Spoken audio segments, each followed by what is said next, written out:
कोल्हापूर जिल्ह्यामध्ये सुद्धा अनेक भागामध्ये मुसळधार पावसाची एंट्री बघायला मिळाली। कोल्हापूरमध्ये ज्योतिबा रोडवर अवकाळी पाऊस बरसलाय, तर हवेमध्ये गारवा निर्माण झाल्याने उकाड्यापासून नागरिकांना मोठा दिलासा मिळालाय।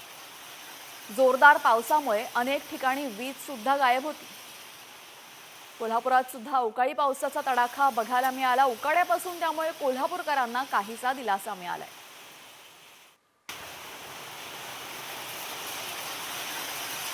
कोल्हापूर जिल्ह्यामध्ये सुद्धा अनेक भागामध्ये मुसळधार पावसाची एंट्री बघायला मिळाली। कोल्हापूरमध्ये ज्योतिबा रोडवर अवकाळी पाऊस बरसलाय, तर हवेमध्ये गारवा निर्माण झाल्याने उकाड्यापासून नागरिकांना मोठा दिलासा मिळालाय। जोरदार पावसामुळे अनेक ठिकाणी वीज सुद्धा गायब होती।